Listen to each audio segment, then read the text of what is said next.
Jaya Radha Madhava Jaya Kunja Bihari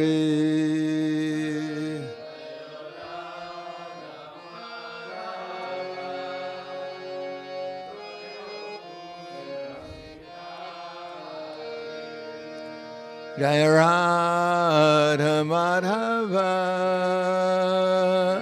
Jaya Kunja Bihari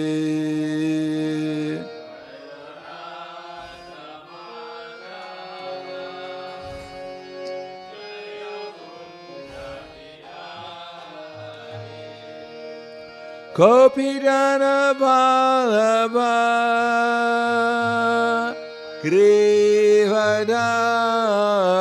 Grivadari Jaya Grivadari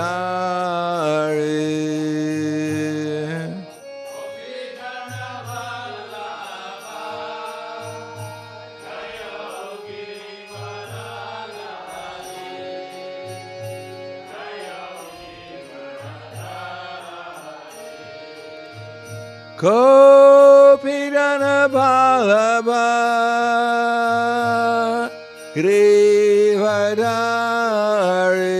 Grivadari Jaya Grivadari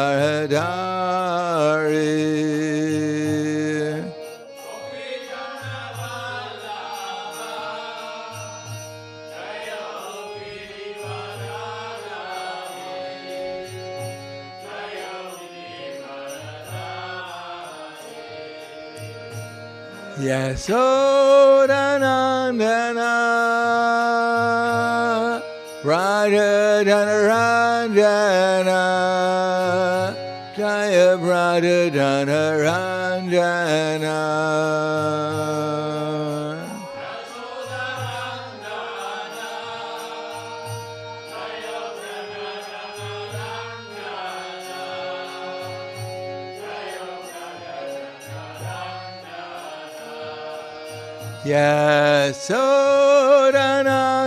Yasodhanandana Radha Dhanaranjana Jaya Radha Dhanaranjana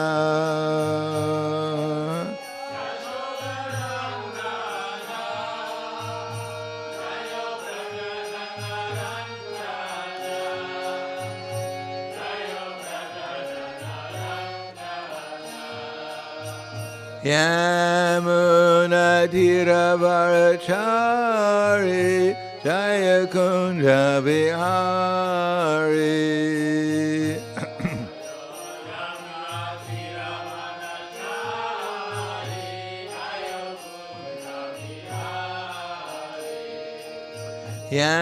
Yamuna Tiravarachari Jaya Kunja Bihari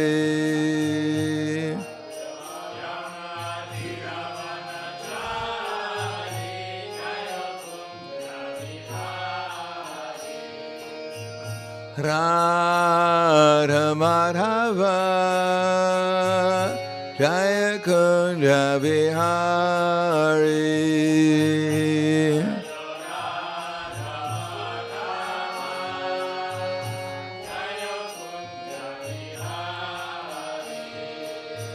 Jaya Radha Madhava Jaya Kunja Bihari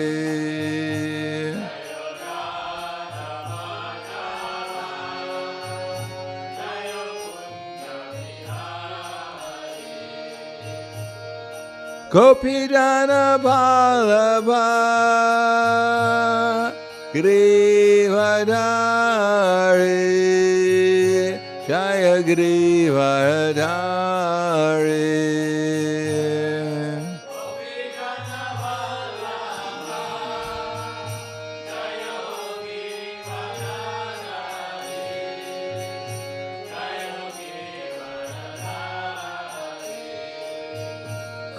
Gopijana Vallabha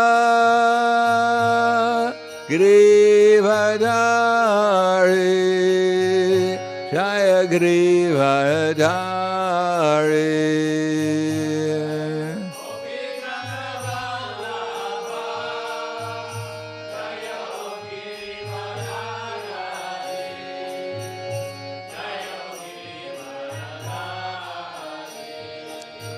Yasodanandana Radha-dhana-ranjana Jaya Radha-dhana-ranjana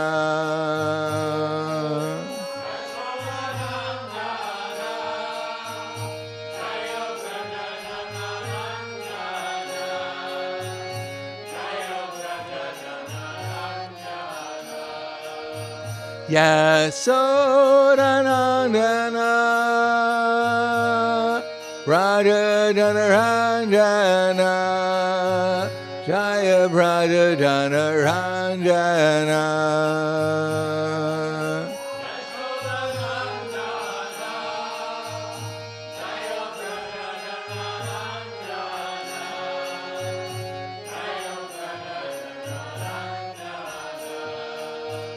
Yamunadiravarachari Jaya Kunja Vihari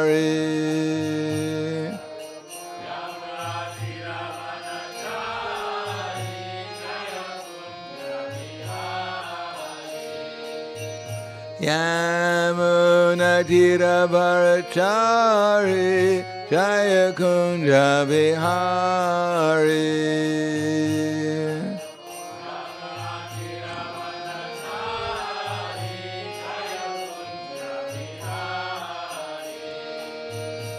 Yamunadiravarachari Jaya Kunja Vihari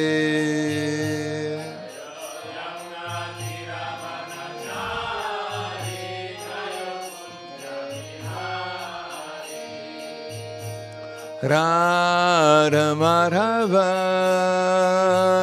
Jaya Kunja Vihari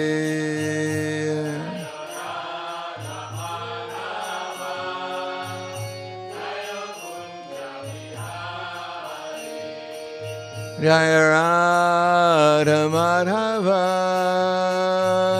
Jaya Kunja Vihari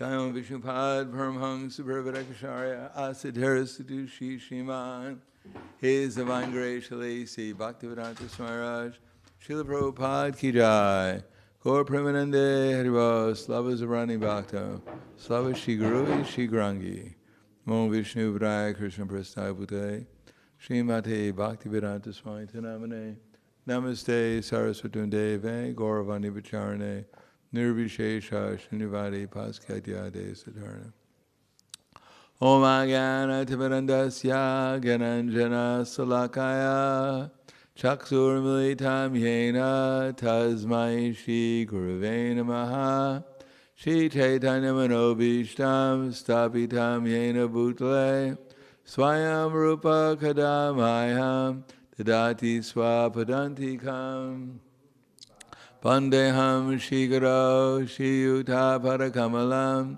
Shigaram Vaishnavam Scha Shirupam Sagrajatam Sahagana Raganatam Vidham Tam Sajivam Sadvaitam Savadutam Vrijana Saitam Krishna Chaitanya Devam Shri Radha Krishna Padan Sahagana Lalita Shiva Sakans Vitamscha Hey Krishna Karna Sindho Dinabandho Jagatpate Gopesha Gopika Kanta Radha Kanta Namostute Tapta Kanshena Gaurangi Radhe Vrindavaneshwari Prishubhanu Sudadevi Pranamami Hari Priye Vanchakapa Trubhyascha Kripa Sinubhyevacha Pavanebhyo Vaishnavebhyo Namo Namaha Shri Krishna Chaitanya Pranityananda Shri Advaita Gadadhar Shivasadi Gaur Bhaktivinoda Hare Krishna Krishna Krishna Hare Hare Hare Rama Rama Rama Hare Hare Om Namo Bhagavate Vasudevaya Om Namo Bhagavate Vasudevaya. Om Namo Bhagavate Vasudevaya. Srimad Bhagavatam, Canto 9, Chapter 18, King Yayati regains his youth. Text number 44. Uttamas chintatam koryat prokta kari tu madhyamaha adamo sharaya koryad akarto charitam pitu uttamas chintatam koryat prokto kari tu madhyamaha adamo sharaya koryat akarto charitam pitu.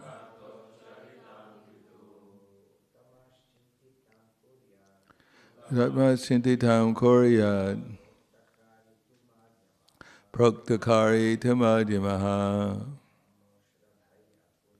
Adharmo Sharaya Koryat Akarato Charitam Pitu Idat Sintitam Koryat Proktakari Tamadhyamaha Adharmo Sharaya Koryat Akarto Charitam Pitu. Ladies. Uttama Sintitam Koryat Proktakari tu madhyamaha Ardhamo Sharaya Koryat Akarto Charitam Pitu. Uttama, the best. Chintitam, considering the Father's idea. Koryat, acts accordingly. Prokta Kari, one who acts on the order of the Father. To, indeed, Madhyamaha, mediocre. Adama, lower class. Asharaya, without any faith. Koryat, acts. Akarta, unwilling to do. Ucharitam, like stool. Pitu, of the Father. Translation and purport by His Divine Grace, A.C. Bhaktivedanta Swami Srila Prabhupada. A son who acts by anticipating what his father wants him to do is first class. One who acts upon receiving his father's order is second class. And one who executes his father's order irrelevantly is third class. But a son who refuses his father's order is like the father's stool. Purport. Puru, Yayati's last son, immediately accepted his father's proposal. Although he was the youngest, he was very qualified. Puru thought, I should have accepted my father's proposal before he asked, but I did not. Therefore, I am not first-class son, I am a second-class son. But I do not wish to become the lowest type of son who is compared to his father's stool. One Indian poet has spoken of putra and mutra. Putra means son, and mutra means urine. Both a son and urine come from the same genitals. If a son is an obedient devotee of the Lord, he is called putra, or real son. Otherwise, he is not learned and is not a devotee. A son is nothing better than urine. So the translation again. A son who acts by anticipating what his father wants him to do is first class. One who acts upon receiving his father's order is second class. And one who executes his father's order irrelevantly is third class. But a son who refuses his father's order is like his father's stool. Namang Vishnu Padaya Krishna Prasthaya Bhutaya Srimate Bhaktivedanta Swami Namane Namaste Saraswati Deve Gauravani Pacharane Nirvishesha Shunyavadi Paskyadyade Satarane. Krishna Srup Hoy Drivera Nitya Krishna Das. Drivera Srup Hoy Krishnera Nitya Das. That everyone is servant eternally. The only question is who we're going to serve. In the material concepts of life, we serve our senses, or in things in relationship to the senses. And in the spiritual concept of life, we serve Krishna. It's a question of developing a service attitude towards Krishna, because we already have a service attitude. It's just not being directed towards Krishna, that's all. Or it has to be dovetail with Krishna. Now Krishna is in everyone's heart, and because he's in everyone's heart, our real goal is to find out what Krishna wants us to do.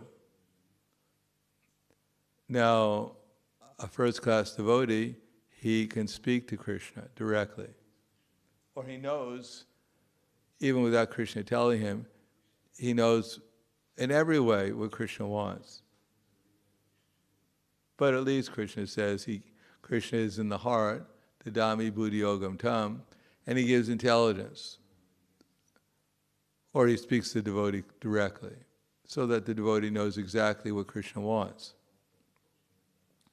Now, externally, Krishna also has ideas what the soul should do. And therefore, if Krishna is speaking internally to the devotee, then the devotee knows naturally what to do externally too. Therefore, first-class servant of Krishna automatically becomes a first-class servant of everyone else also. Second-class servant of Krishna has to learn externally what Krishna wants. And then, if he's second class, he executes it. But he's not so much intimately connected with Krishna as the first class devotee of Krishna. The third class, he finds out what Krishna wants, but he doesn't do it very enthusiastically. And the last class doesn't know what Krishna wants. He just does whatever he wants, whatever his mind and senses dictate to him. So, sometimes we can try to become a first-class devotee. That may not be so possible all the time. We could try to anticipate what Krishna wants us to do, and that we can judge by, for instance, looking at people. If we learn how to read people's faces, then we can understand what they're thinking. For instance, on book distribution, that's one of the things you have to learn, is how to read people's faces. You go on book distribution, and you don't look at people's faces, you don't find out how your words are affecting them or how you're affecting them. If they're looking at you like they're about to eat you, and you're thinking that they're going to take a book, you might be incorrect. They might eat you. Of course, they might leave a donation for the book afterwards for a good meal.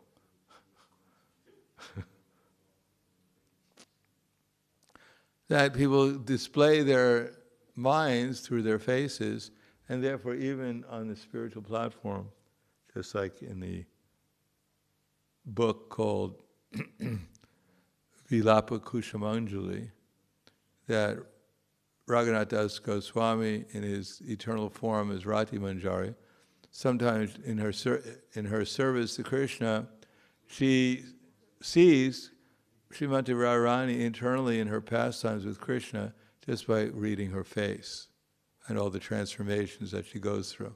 She can understand. So the idea is that we should try to become a little bit aware of what the circumstances are, and what people are feeling, with the idea of trying to serve them in the best possible way. Of course, if we don't care about serving anyone, we couldn't care less about what they're thinking. All we're caring about is what we're thinking, what my mind and senses are demanding, rather than serving others in the service of Krishna. So, the idea is we want to become intimately connected with Krishna. We also have to become intimately connected with his desires of what he wants us to do in service. And for that we have to become attentive. Attentive doesn't mean just to try to be awake. Attentive means to actually become sensitive to what's actually going on and what people's desires are and what Krishna's desires are that we should fulfill. The more we become attentive like that, then the more we become Krishna conscious. Of course, if that's not understandable, then at least we should try to become second class. Try to find out, with our intelligence, by humble investigation, what Krishna wants us to do, and then try to do that with some determination and enthusiasm. And not as good as that is third class, acting irrelevantly, without any real enthusiasm, more or less out of some sense of duty, but not really any kind of higher consciousness. That's better than the last class, where you just don't do what you're supposed to do. We just do whatever our mind senses. The last class leads to a very unfortunate position. Third class, we can hang on for some time, and hopefully by good association, we try at least to come to the second class of obedience, enthusiastic obedience. That takes some awareness of how it's in our interest, at least, that if we perform service of Krishna with some enthusiasm, then we become enthusiastic, and that's our benefit. After all, what more can we want? If you gain $1 billion and you're morose, what have you gained?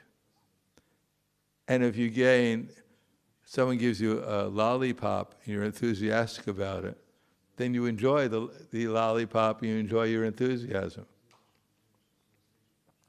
So Prabhupada said in one lecture, if you're feeling morose, it's a sign of lack of Krishna consciousness. It's not a sign that I'm justified for feeling morose because everyone else I'm a victim. Therefore I have a good reason to feel morose, and everyone else should suffer because I'm morose. No, we're the ones who suffer. On the other hand, if one is enthusiastic under any circumstance, which is part of our philosophy, one who's unattached, one who's situated in Krishna consciousness, internally, in any circumstance, mamtayo vyabhicharena bhakti-yogena sevate sagunan samatitaitam brahma bhuyaya kalpate. One who's mamtayo vyabhicharena, who's always engaged in devotional service, unfailing in all circumstances, at once comes to the level of, once transcends his emotive material nature and comes to the level of Brahman. So no matter what our mind is going through, no matter what our senses are going through, if we're not feeling enthusiastic in Krishna consciousness, then we should simply try to ignore our material consciousness and try to be a little enthusiastic, try to be positive, try to see things in Krishna consciousness and realize any moment that I'm not enthusiastic in Krishna consciousness, if I'm feeling morose, then the only one who's going to suffer is me. That I'm not using my time properly. Of course, we have genuine problems, like a nail is sticking through our foot. We should try to take it out. Not that I should be, if there's a nail sticking through my foot, so therefore I should be enthusiastic about it. Maybe I should put another one on the other foot to make it match.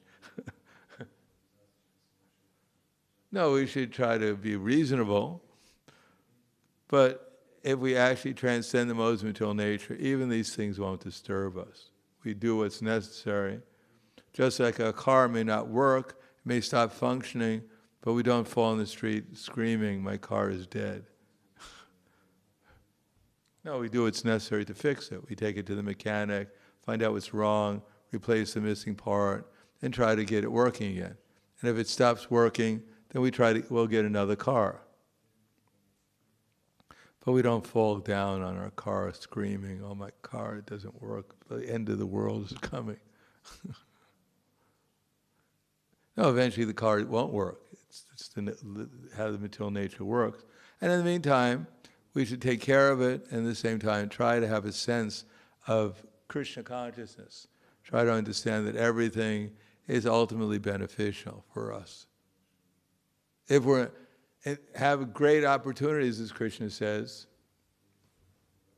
Dukeshu vamanagmanak sukeshu vigatas priha vita raga bhaya-krodha stitidir muni uchate. One who is not disturbed in spite of the threefold miseries, who is not elated when there is happiness, and is free from attachment, fear, and anger, is known as a sage of steady mind. So one should understand, if we're going through some difficulty, which we're all going through, no one in the material world, including Brahma, is completely free from difficulty. After all, Brahma, we can't imagine how much happiness he's experiencing sitting on top of that lotus flower. Imagine how nice his lotus flower smells like. Transcendental, came out of the abdomen of Lord Vishnu. It must smell quite nicely. On the other hand, he has to die. He has to leave his body, he has to leave his planet, he has to leave everything behind, and he can't be 100% sure where he's going unless he's a completely pure devotee of Krishna, and therefore is beyond identification as Lord Brahma. He's already situated in his spiritual identity. In any case, even Brahma is experiencing difficulty, and yet he goes on with his devotional service. So one should understand that we're just getting a pinprick when we get an uncomfortable position rather than the electric chair, which we actually deserve. On the other hand, if we're placed in a relatively comfortable position, we should try to utilize that favorable condition so we can do more determined, enthusiastic service. And that way we become vigatas priha, we become free from lethargy and passion. And remain fixed in Krishna consciousness, stita pragyasya uchate. Our intelligence becomes fixed on Krishna, and we become eligible to transcend the modes of material nature, at least for that time. So we should try to see things properly. It is not that it is very complicated. We are eternal. Even if we forget it, we don't become material once we forget it. I don't merge into my body when I forget I'm eternal. I'm eternally eternal. So since we're eternally eternal, we might as well live on the eternal platform, because then we'll actually become at least peaceful. Otherwise, when we live on the material platform, how is it possible to be peaceful?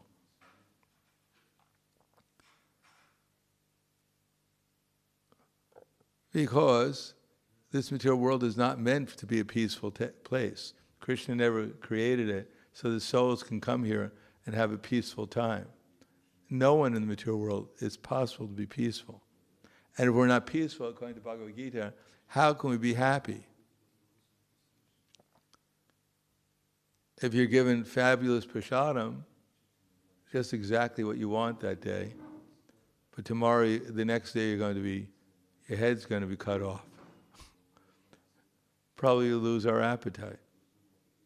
We'll have to imagine that it's not going to happen. It's not going to happen. But still we'll be in anxiety. So similarly, we're always in anxiety because we don't know when we're going to have to leave this body. So we may try to forget in different ways, but ultimately it's always in the back of my mind. What is the value of this activity? Is it going to save me from leaving this body, from death? But it won't. There's no material activity that can save this body because it's changing at every moment. It's not that we might die. The body's already dead. We're attached to a dead body. Sorry for the bad news. But we love this dead body, whatever it is. It's always changing. We're so attached to this body that in spite of whatever change it goes through, we still love it anyhow. Although our little baby body that we were so attached to, where is it now? We couldn't even bury it because it just vanished. It disappeared. It's like someone takes one of these weapons that are made out of fire, blow, whatever, I forget what they call these weapons made out of fire, that shoots out fire and burns the people to death. Imagine you had someone burnt your body to death and it disappeared. Okay, don't matter. So your body's not there anymore. What can you do? It disappeared. You can't love it anymore because it's not there anymore. So our love is constantly being renewed at every moment because we're nature. We're always, as in the spiritual world, everything is ever fresh and new. So our love for this body is always being revived at every moment, fresh and new. In spite of the fact that we have a different body at every moment, still, we're always reviving our love for this body, the new body we get. So that shows we're spiritual. It's a symptom of the Spirit. His love is ever fresh. So, that's all right. We have to take care of the body. There has to be some affection for the body and things in relation to the body. We have some duty towards it. And so there's some inspiration to take care of it. But it's the background should be, I'm taking care of the body because it's Krishna's body, and that's why I'm attracted to it. And therefore let me utilize it to become Krishna conscious. Let me utilize it in service to others so that Krishna will be pleased with me. Let me serve others, as I'm going to do anyhow, in such a way as that Krishna was pleased by my service. Let me serve others so that they become Krishna conscious. I assist them in their endeavor to become Krishna conscious. That way, our reluctance to become a servant outside of our own selfish conceptions of what service means will gradually be diminished. And we'll actually see that our real interest in being a servant is to serve Krishna and everyone else in relationship to Krishna. Everything and everything else in relationship to Krishna. And the result is that we'll get the supreme reward of Krishna. And we'll also, as we become conscious of Krishna, we'll become more and more sensitive of how to become a better servant, a more loving servant. Not just a servant who does things because they have to do it, who does it for their own personal benefit, but simply out of love. And then love is the highest happiness that one can experience. And if we experience love, then we'll get to have the highest happiness.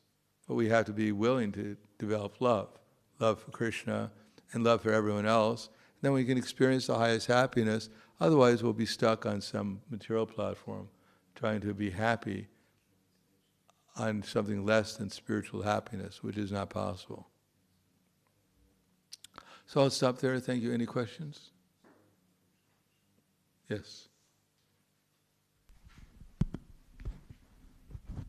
Hare Krishna Maharaj. How to convince devotees to go out during this Prabhupada marathon? Don't give them any prasadam if they don't go out.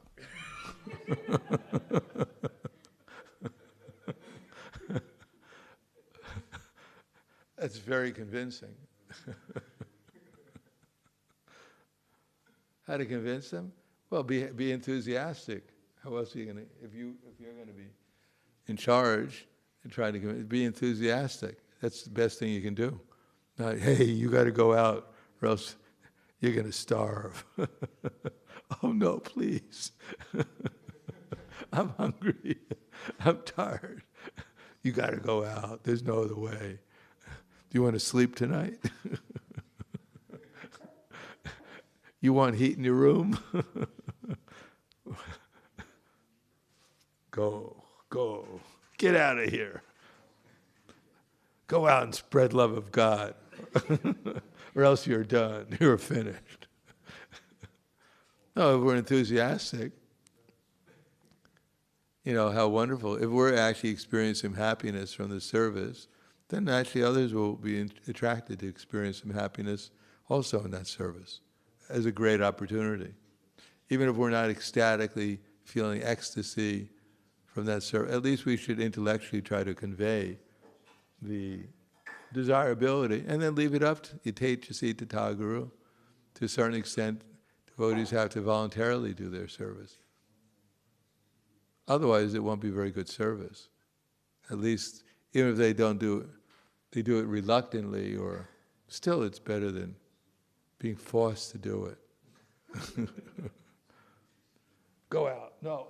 No. Go out. No. Okay, stop.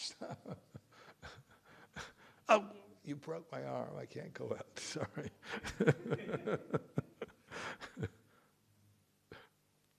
Anything else? Yes. Microphone. Here. Not a question, just a comment. Like these days, because I'm also going on marathon, I'll also try to go on marathon. So,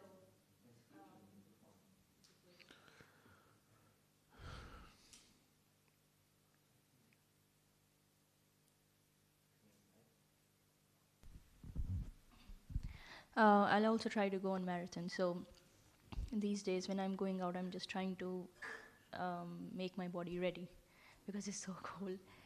And from past 1 week, I'm going on every day I go, but it's just so cold for me, like Indian body. What's that? My Indian body is just not able to I think adjust to the cold weather outside. Oh, but I want to go. I have to go anyway.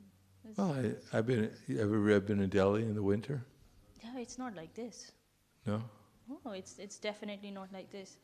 Well, I've been in Delhi in the winter too. Do you think it's just like this?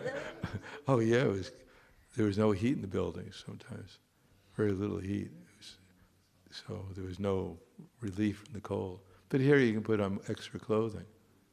Yeah, I think in the premises it's okay, but when you go outside the premises, it's just very extremely cold. It's like even a little bit of your skin is, exposed, it's like this. Maybe.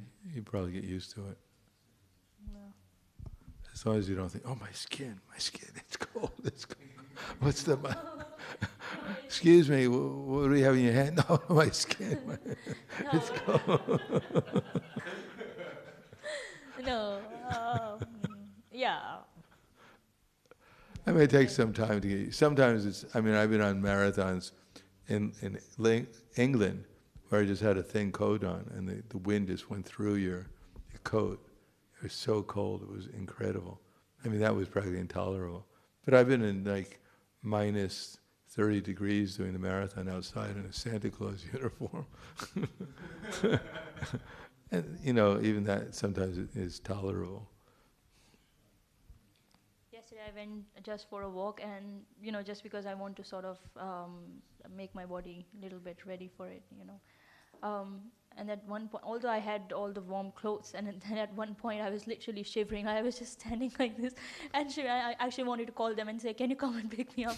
But, I'll try to get used to it. It's usually the mind has to get used to it.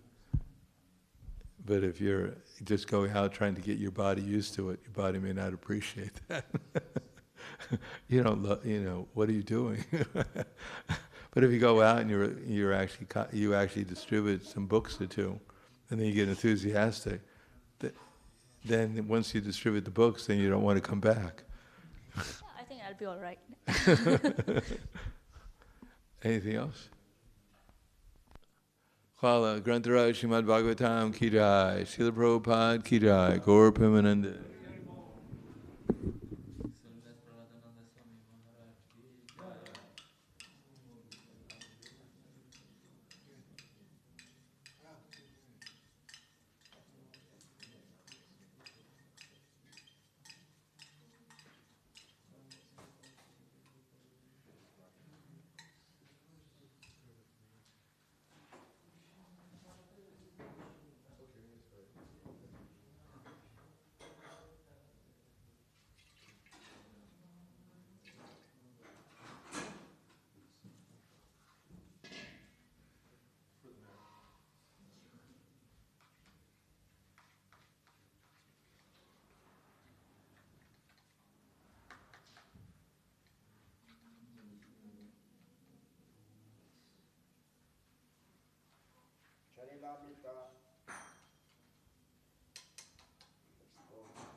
that's what I think. Like now it's not, but it's gonna go even more.